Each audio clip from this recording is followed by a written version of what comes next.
Pues bueno, amigos, para mí es un gusto saludarlos, precisamente transmitiendo esta primera parte de este seminario, taller que hace algunos días tuve el gran honor de poder compartir y que tiene que ver mucho en favor de quienes de alguna manera, tanto en distintos campos de la vida profesional, personal, de hombres y mujeres a distintas edades, podemos verificar la transformación a través de la resiliencia interior, que nos da unos valores muy grandes para poder sobrepasar, sobrellevar circunstancias difíciles en cualquier campo de nuestra existencia, lo económico, lo laboral, lo personal, lo sentimental. eh, Todo tiene que ver de alguna forma en cuanto a la fuerza interna que cada uno de nosotros tenemos precisamente para superar muchas veces circunstancias, cosas de la vida que pueden ser a veces insoslayables o insuperables. Esta presentación tiene que el valor fundamental de transformar lo más complicado de la vida en grandes oportunidades, ¿sí? El valor de la resiliencia a través de los puntos importantes personales internos de cada uno de nosotros, pero también de quienes de alguna manera van a emprender algo en su propia existencia, sea una labor de negocio, una labor de un viaje, de una carrera, de a lo mejor enrolarse en una relación de pareja, de casarse, etcétera. Pero también tiene el valor fundamental de quienes nos han dejado un legado importante como empresarios y que a través de su recorrido, primero como emprendedores y después forjando una empresa, cómo solventaron muchas circunstancias para llegar a grandes alturas. Quiero comentarles que esta presentación la voy a dividir en tres partes, sobre todo porque el valor fundamental de la información que les voy a compartir, ustedes la puedan absorber de forma pausada, tranquila y sobre todo entregada. Quiero comentarles que les hago la invitación a través de mi canal principal, Carlos Comunica uno, donde va a estar vertido precisamente estos tres capítulos de transformando con fuerza esta resiliencia interior. Ustedes se puedan tanto suscribir, si les gusta darle un like y sobre todo que la puedan compartir, que compartir con la gente cercana, con sus familiares, sus amistades, sus compañeros de trabajo, de negocio, porque creo que la información que aquí les voy a ofrecer va a ser de alto valor para cualquier circunstancia que pase en la vida. Bueno, pues vamos a comenzar precisamente con esta primera parte, que como les digo, va a estar dividida en tres. Bueno, pues como les decía, esta presentación tuve la oportunidad de compartirla hace unos días. Se llama El poder de la resiliencia y transformando desafíos en grandes oportunidades. Mi nombre es Carlos Jiménez Rodríguez. Tengo estudios en mercadotecnia, tengo estudios también en el área de economía, pero fundamentalmente a través del paso de los años de vida que llevo dentro tanto de los negocios, dentro del emprendedurismo, tanto de quienes he podido tener la posibilidad de compartir distintos tipos de conocimientos en el área artística o de medicina alternativa, pues ofrecerles lo mejor con los ejemplos míos y de gente cercanas de cómo uno puede pasar ciertas circunstancias bien complicadas, desafiantes, en grandes oportunidades. Bueno, pues miren, primeramente quiero decirles que precisamente ya después de muchos años dentro del campo emprendedor empresarial,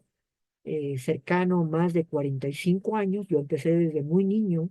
haciendo distintas actividades. En esta primera filmina vamos a hablar de tres personajes en distintos campos que nos dejaron una huella fundamentalmente valiosa. La primera es una mujer, aparece en el centro de la filmina, se llamaba María Curie. María Curie, una mujer polaca, nacida en el siglo XIX, a mediados del siglo XIX, cuando necesariamente en la Europa victoriana de esa época,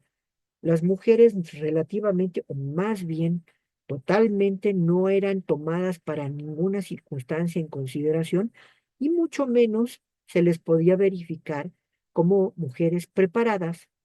o con carrera o que necesariamente pudieran desarrollarse fuera de lo que fuera un matrimonio o una circunstancia de familia. ¿Sí? Marie Curie, a finales de ese siglo XIX, y gracias al apoyo de su padre, estudia así a nivel superior en una escuela de forma oculta, porque realmente para esa época necesariamente era más que menos imposible que accediera una mujer a un estudio superior, y ahí su padre le permite estudiar en una escuela de forma oculta, estudia química y en esa misma universidad, a finales del siglo XIX, conoce a quien va a ser posteriormente su esposo, de cual toma su apellido, Pierre Curie, ¿sí? Y en ese final del siglo XIX, principio del siglo XX, las investigaciones que estaba haciendo en equipo, ya dentro de la institución donde elaboraban estas tres personas, considerando que en cierto grado Marie Curie era un poquito bastante relegada por la conformidad de cómo era la ideología, el pensamiento en ese entonces, pero sus estudios eran tan avanzados que el mundo científico europeo proponen a Pierre Curie, y a quien era su apoyo necesariamente directo en las investigaciones de química, a un premio que posteriormente sería el Nobel de Química, pero necesariamente Pierre Curie define que para que pudiera ser convocado en esa premiación, junto con quien estaba haciendo las investigaciones, que incluyeran a su esposa Marie Curie. Necesariamente a través de este apoyo directo y fuerte de su esposo Pierre, en el año de 1903, eh, surge como ganadora junto con Pierre Marie Curie y el otro investigador del equipo, y es la primera mujer en la historia que recibe el premio Nobel de Química. Bueno, ella después, junto con su esposo, de recibir este galardón tan importante, continúa sus investigaciones dentro del campo, o vamos a decirlo así, de la radio, de actividades que tienen que ver con situaciones que posteriormente, al paso de los años, se va a verificar que eran bastante altamente peligrosas. Ella, en honor de sus investigaciones, descubre la radio y el polonio, que en honor del país al cual nace, y se determina como una circunstancia importante, como un elemento que posteriormente va a ser integrado precisamente a los elementos químicos de la tabla periódica. Para el año de 1906, desafortunadamente, Marie Curie recibe una noticia muy desafortunada, en la cual su esposo muere atropellado, desafortunadamente, porque eh, es atropellado en aquel entonces por un carruaje de caballos, ¿no? En ese momento queda desamparada Marie Curie, pero afortunadamente dentro de la universidad, la cátedra que daba su esposo, ella se la dan a ella, y ella continúa a través del nombre de su esposo, así siguiendo haciendo investigaciones. Pasa a la primera y segunda década del siglo XX, donde en Europa se desata, por circunstancias complicadas que muchos ya sabemos, la Primera Guerra Mundial, en la cual, a través de las investigaciones de Marie Curie, ella directamente se ofrece como voluntaria a la Cruz Roja Internacional, y dentro de las investigaciones y en los campos de batalla de guerra lleva elementos importantes donde ya los heridos se les hace algunas tomas posteriormente serían las radiografías, pero ya aplicando un poquito de radio, ¿no? Posteriormente, años más adelante, su hija de Pierre y de Marie comenta que Marie Curie era una mujer muy entregada a su trabajo, necesariamente definida, más que por la situación de la orientación como madre, sino como mujer investigadora, profesionista, y curiosamente en esa segunda, vamos, década del siglo XX, Marie Curie vuelve a ser convocada, pero ahora para otro premio Nobel en otra categoría en el área de física, y recibe el segundo premio Nobel como mujer en el área de física. Y hay que nombrar una parte fundamental e importante de este aspecto, porque Marie Curie es la única persona, además de haber sido la primera mujer que recibe un premio Nobel en la historia, es la única persona hasta la actualidad que recibe dos premios Nobel en distintas categorías.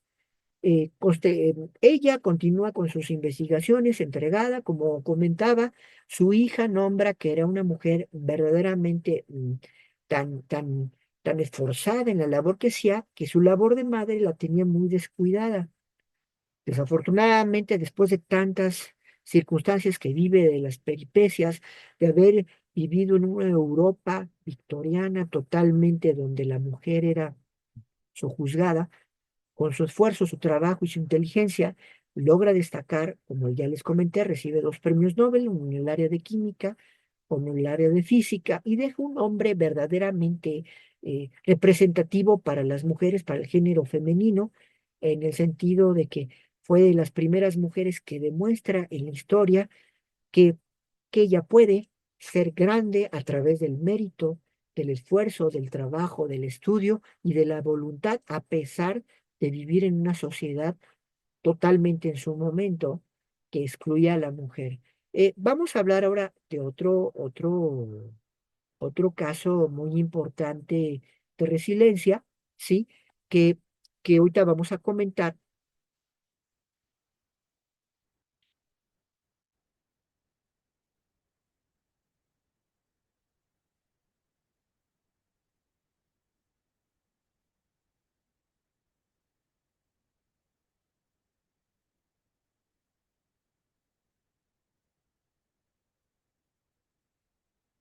Como les comentaba, el segundo caso, estamos hablando de la persona que está ubicada del lado izquierdo de la pantalla, es Víctor Frank, un investigador europeo que necesariamente es psicólogo judío, muy prestigiado, que vive una carrera muy exitosa antes del surgimiento de lo que es la Segunda Guerra Mundial y de la persecución nazi en varias partes de Europa. A él, a Víctor Frank, ya para antes de iniciar la guerra y cuando se estaba difuminando el nazismo en los años 30 en distintas naciones, como era Austria, como era Polonia, toda una serie de situaciones complicadas, él ya era un hombre verdaderamente prestigiado en el área de psicología, de investigaciones de la mente, tenía ya una familia, tenía él donde residía necesariamente, tenía sus padres, estaba casado, tenía hijos, y se le avisa que de alguna forma se le hace una invitación para irse a América, a los Estados Unidos, porque la persecución ya era muy fuerte y él estaba ya en la lista para ser capturado y llevado a un campo de concentración. Desafortunadamente, él define que no quiere abandonar Europa, ni tampoco abandonar ni a sus padres ni a su familia, porque ahí estaba su trabajo, ahí estaba su destino, ahí estaba todo lo más importante para él en la Europa de los años finales de los 30 y 40. Desafortunadamente él es capturado, así como su familia completamente, lo mandan a los campos de concentración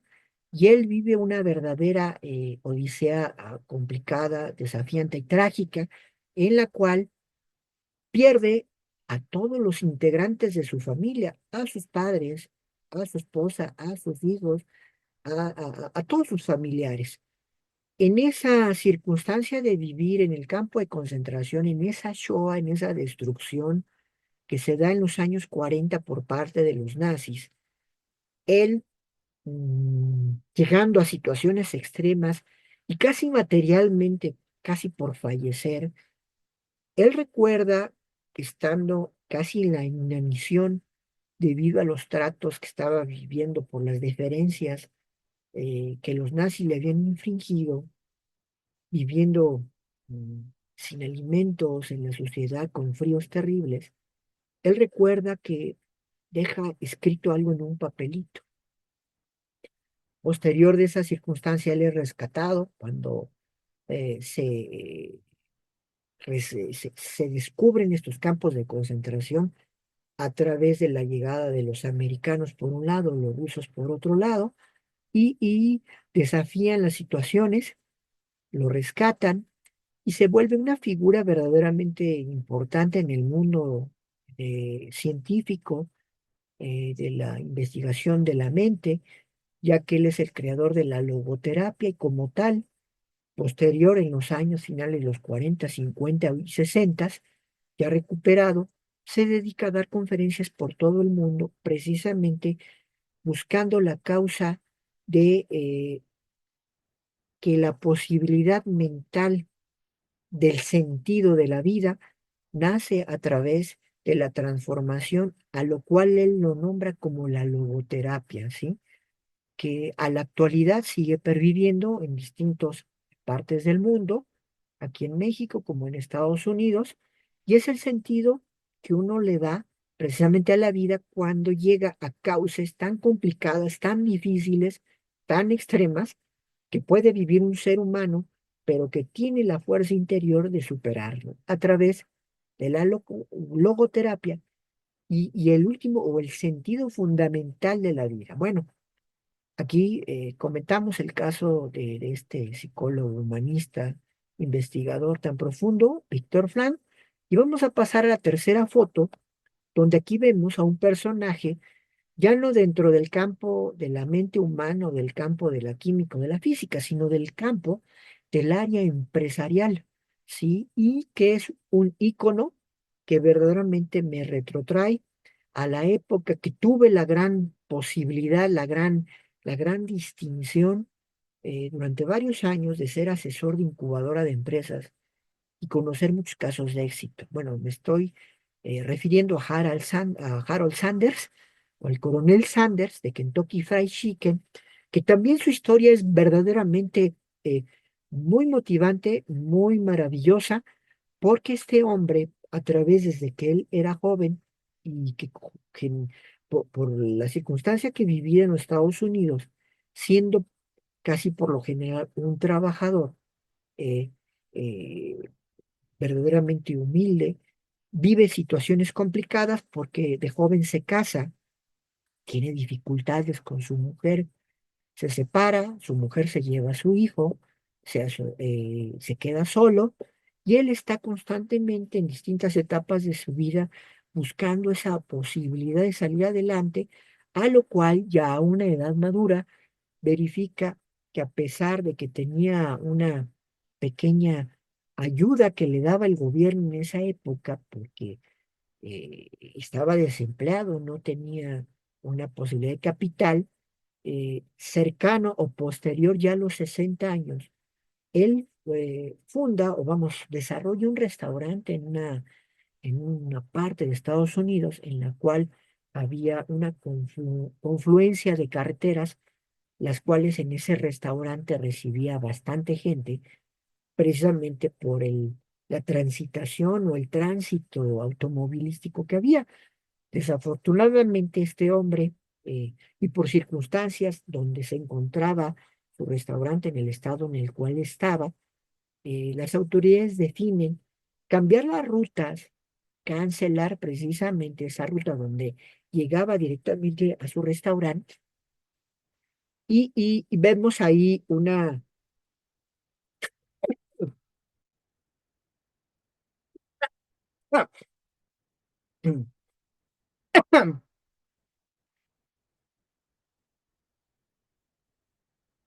Pues sí, así vemos que el coronel, que Harold Sanders, desafortunadamente, al verificar que las autoridades del Estado definen clausurar esa carretera por la cual donde pasaba el tránsito, estaba su restaurante, pues queda materialmente sin tránsito, sin posibilidad de que la gente llegar al lugar donde estaba su restaurante y nuevamente vuelve a quedar desamparado, pero ya a una edad adulta, arriba del sexto piso, lo cual implica que el poco apoyo que tenía gubernamental lo hace enfrentar una idea en la cual, por medio de un conocido, empieza a transformar, a freír con una receta pollos. Y él define que no se va a dejar vencer a pesar de la edad y con su coche toma la freidora, se lleva los pollos y trata de venderlo a donde puede. Viaja por muchos lugares de Estados Unidos hasta que posteriormente, alrededor de los 65, 66 años, estando todavía en la pobreza, pues puede lograr cosas interesantes e importantes en las cuales forja y funda posteriormente, con el apoyo de gente económicamente y financieramente bien, lo que es un legado para la humanidad, Kentucky Fried Chicken. Y precisamente hay fotografías que nos indican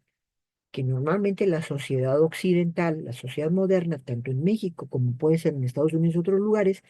a la edad que tenía Sanders, Harold Sanders, el coronel, pues ya muchos definen que ya más bien tiene que retirarse y si no es por esa fuerza de voluntad y de resiliencia, a los 65 años vivía en una situación de orfandad, por así decirlo, pero ya cercano a los 70, ya era un hombre adinerado, con mucho dinero, con un reconocimiento y una posición holgada, la cual es como un legado fundamental,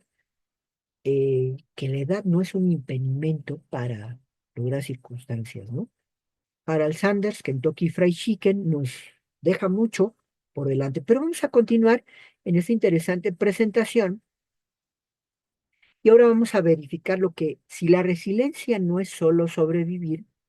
también es prosperar y traspasar las barreras de lo insospechado e impensable, forjando un destino único, único y verdaderamente irrepetible. Ujú. Yo les preguntaría a ustedes, y lo pueden dejar precisamente debajo oh, esta presentación en mi canal, los comentarios, para ustedes, ¿qué es la resiliencia? Pues la resiliencia para muchos es como un árbol de bambú que en la tempestad va a tener la capacidad de adaptarse y recuperarse de la adversidad. O sea, se aprende a doblegarse y como el bambú puede ser un viento tan fuerte, pero normalmente va a regresar a su posición. ¿Cuántas veces, o sobre todo los que viven a un nivel de playa, sí, donde a veces se dan circunstancias de huracanes o de tormentas fuertísimas, ahí se puede verificar mucho esto de lo que hablamos de que es la resiliencia, capacidad de adaptarse y recuperarse de la adversidad. Ahora, ¿cuáles serían los componentes claves dentro de la resiliencia? La principal, dentro de uno interiormente, que es lo principal, es la flexibilidad, adaptarse o tener una fortaleza tanto mental como emocional para que si vivimos o se pasa situaciones complicadas, no morir en ese momento, o como algunas veces se dice, a pesar de la dificultad, no ahogarse en un vaso de agua. Sé que pueden ver muchas circunstancias complicadas. Por eso el proceso de la resiliencia, primero, independientemente al momento que se llegue a dar esa circunstancia, difícil, fácil, complicada, o a veces no se presenta si nosotros decidimos cambiar porque ya llegamos a un límite, ¿sí? O porque necesariamente queremos probar que algo mejor va a llegar. La aceptación, adaptarse y sobre todo aprender de eso mismo. Yo les hago la pregunta que ustedes al escuchar esta plática, tanto con ustedes mismos, o a lo mejor con familiares o amistades cercanas, ¿cuántos casos no han escuchado de gentes que han vivido circunstancias extremas, complicadas, difíciles, que inclusive Si lo podemos pensar en nosotros mismos, nuestros problemas pueden ser de niños chiquitos a comparación del vecino, del familiar, del amigo, porque su problema de esa persona es verdaderamente fuerte y grande. Ahora, la resiliencia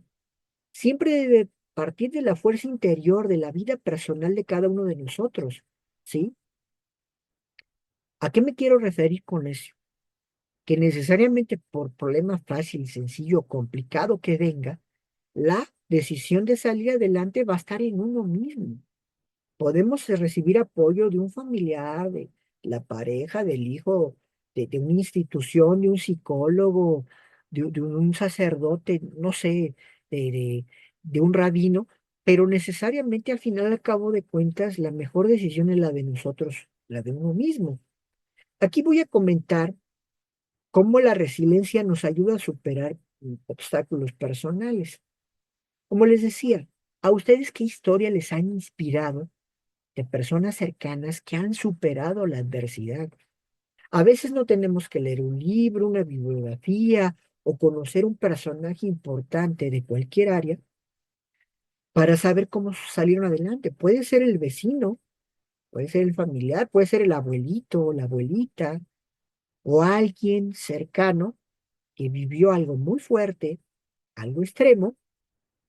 que necesariamente lo superó. Por ejemplo, aquí estamos viendo esto que hay que poner atención. Aquí hay tres fotos.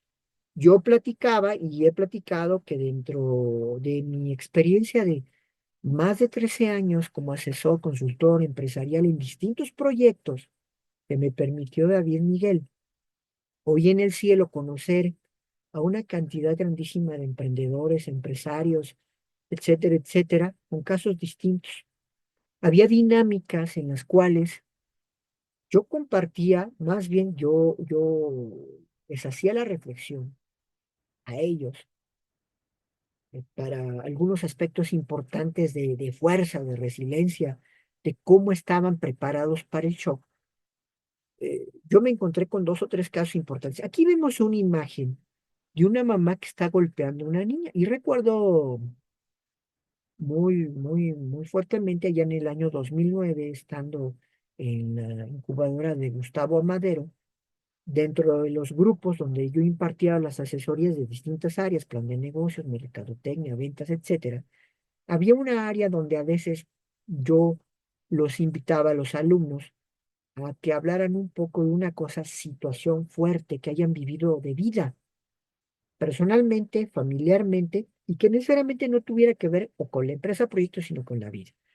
Recuerdo que en ese grupo de los que tuve en el año 2009 en Gustavo Madero, mi incubadora, llegó una señora ya mayor de 50 años, la cual, precisamente al platicar, al inspirar esta circunstancia de quienes platicaban sus anécdotas, porque esto era opcional, no todo el mundo estaba obligado a hablar de algo fuerte, pero ella platica que de chica, siendo niña, pues ella nace precisamente o desafortunadamente ella nace a través de una relación que tuvo su mamá donde la madre fue violada. Y la madre, de una manera, vamos a comentarlo así, al desquitarse la mamá por haber vivido esa situación y ella ser producto de esa violación, su mamá automáticamente desde el inicio no aceptó a la hija y le empezó a maltratar, a golpear, necesariamente a violentar y inclusive, aparte de eso, eh, la prostituía y la utilizaba a la hija, ¿no? Una situación bastante extrema, muy complicada, que para circunstancias de, como comentaba esta alumna mía, llegó un momento que cuando ella era joven, pues estaba con la seguridad de que su vida iba a tener el derrotero de la perdición, por lo que la madre la había obligado y la explotaba, porque realmente la explotaba, la utilizaba y etcétera, etcétera. Pero ella comentaba que en esa época, estando joven, independientemente de la vida tan tremenda, difícil que vivía, tenía hambre, hambre de comer. Al parecer, esa explotación era tan extrema que casi no ingería alimentos y lo que quería era alimentarse. En pocas palabras, cuando ella llega precisamente conmigo, la incubadora, una mujer de más de 50 años, ya tenía una empresa de distribución de alimentos y comenta que en esa época a alguien conoció que afortunadamente la pudo ir alejando de la influencia de la madre de esta circunstancia tan destructiva, vivió una nueva vida, empezó con este proyecto porque precisamente las circunstancias, tal vez esa explotación, era que no ingería alimentos y empieza a desarrollar ese proyecto, pero ya con ese apoyo de esta persona y surge hacia adelante. Cuando llega, posterior a los 50 años, llega acompañada inclusive con algunos de sus trabajadores, a los cuales ya les daba trabajo, distribuía alimentos y lo que quería desarrollar era precisamente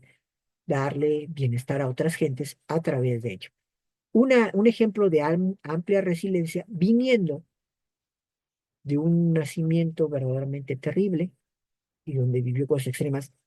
Vemos la foto de abajo a un niño de tipo indígena, que a mí me representa otro alumno de grandes características que también tuve en esa época, que cuando llega a la incubadora ya llega con más de 68 años, casi en el séptimo piso, y al platicar su historia tan interesante, porque aquí pongo la foto de un niño indígena,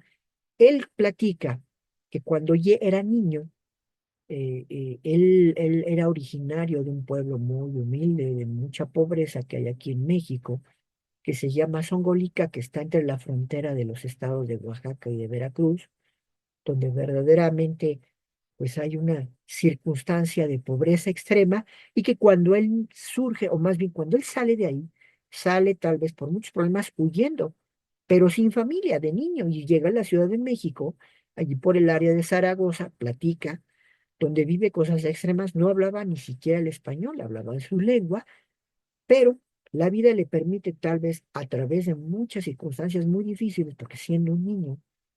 llegando a un lugar verdaderamente complicado, el área de Zaragoza, donde está la carretera, que sale a Puebla en el oriente, pues vive cosas bien extremas, bien difíciles, ¿sí? Logra salir adelante, alguien en el camino lo apoya, eh, permite tener educación, termina, no nada más aprende español, sino termina en la primaria, la secundaria, en la prepa,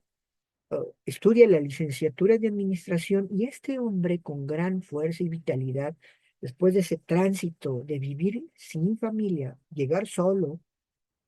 pues concluye la carrera de administración, se hace funcionario de un alto nivel en el metro de la Ciudad de México, está 30 años ahí y posteriormente a que se jubile, recuerdo muy, muy especialmente que él fue uno de los alumnos que condecoró precisamente tanto eh, Secretaría de Economía a nivel Distrito Federal como Gobierno Federal, en aquel entonces estaba Calderón en la presidencia, lo condecoran y estaba su hija de 18 años presente, muy orgullosa de su padre, porque pues, precisamente fue un gran ejemplo a la época que él llegó, ya después de todo este tránsito, ya jubilado, reconocido, ya estaba exportando artesanía mexicana. Su proyecto empresarial era la exportación de artesanía mexicana que ya estaba llevando a cabo, ¿sí? Y por último, aquí aparece un hombre en silla de ruedas que a mí me rememora mucho a alguien que aprecio mucho, muy cercano a mí, que conocí precisamente como contador de la empresa de jóvenes, jóvenes emprendedores Horizonte, el cual durante mucho tiempo fue el contador de David y de jóvenes, y que a la fecha sigue siendo mi contador, pero ¿por qué? ¿Por qué presento a este hombre con silla de ruedas? Bueno, José Luis, que tiene un año menos que yo, exactamente un año menos que yo, este, él desafortunadamente nace, porque después de un tiempo que yo lo empecé a tratar, yo no me atreví a preguntarle, porque siempre que llegaba, estando en un lugar lejano a donde yo vivo, en silla de ruedas. Pero a mí lo manifiestamente importante, lo que me hace llamar la atención, es que este hombre nace por un problema muy fuerte debido al trabajo que tenía el papá. Y el papá al al procrear con la madre al hijo, nace materialmente con una discapacidad una discapacidad terrible en piernas y en brazos. Pero eso no le impidió, a pesar de que desafortunadamente nunca se va a poder parar, vamos a decir, esa silla de ruedas, estudiar, terminar la carrera de contabilidad, terminar la carrera de administración y además, independientemente de que sus manos no tengan movilidad porque, como les platico, esta situación de nacimiento fue tan terrible que no se puede movilizar, maneja muy bien la computadora. Él, inclusive, en algunos momentos que yo he pasado difíciles en mi vida, me ha dado los mejores consejos porque tanto él lo sabe, que tiene conocidos por el rumbo donde él vive, que estando sanos e íntegros, tiran a la basura o al grano la vida cuando la naturaleza nos dio todo, ¿no? Y él, estando como está, a lo que ha llegado, demostrando que la mente es más poderosa a pesar de que sus condiciones físicas casi están totalmente anuladas. Pues bueno, vamos casi ya llegando a la conclusión de la primera parte y vamos a verificar que, como decía Einstein, en el otro aspecto, no hay que pretender que las cosas cambies si siempre vas a hacer lo mismo. O sea, hay que verificar que aunque tengas conocimiento, hay que ser creativo para conocer y cambiar las cosas. Por otro lado, tenemos a una gran filósofa a la cual yo he seguido de hace tiempo, la filósofa rusa norteamericana que hablaba, Ayn Rand, el hombre que no se valora a sí mismo no puede valorar a nada ni a nadie, ¿sí? O sea, es bien importante valorarse a uno mismo. Y ahí uno de los libros verdaderamente maravillosos que tienen que ver precisamente con la objetividad es La rebelión del Atlas, que ya en su momento les platicaré. Bueno, ¿cuáles ustedes consideran que es lo óptimo para desarrollar la resiliencia personal? Yo sobre todo les comentaría que son cinco o seis cosas valiosas. La primera, el autocuidado. Y el autocuidado a veces no lo ejercemos porque cuando somos jóvenes dejamos a la deriva muchas cosas y pensamos que vamos a ser Superman o vamos a ser Gatúbele, que vamos a vivir toda la vida, ¿no? Otra, además del autocuidado, el apoyo cercano, que a veces no es de la familia, pero sí de la pareja, del amigo, por cuando nos pasa algo fuerte. O el apoyo social. También importante tener un pensamiento positivo, y eso recordé precisamente a Víctor Frank en los campos de concentración, porque una de las cosas que yo he tenido la posibilidad de conocer, que en aquel entonces en los campos de concentración, sobre todo no nada más con los judíos, pero sí con los judíos, cuando vivían en cosas extremas, ellos cantaban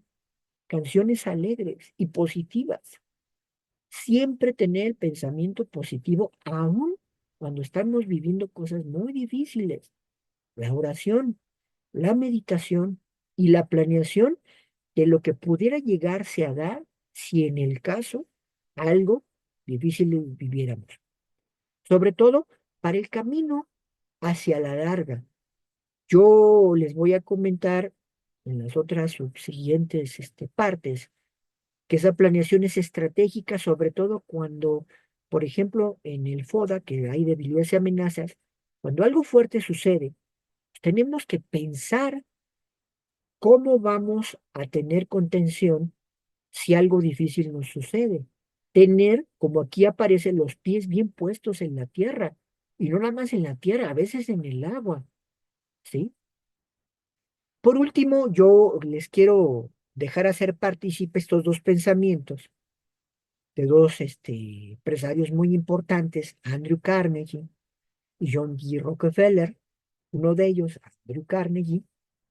nos habla de que el hombre adquiere la capacidad de tomar total posesión de su mente. Cuando ya la tiene, puede tomar posesión de cualquier cosa, bien importante. Y por otro lado, cuando algo ya no sigue hacia adelante,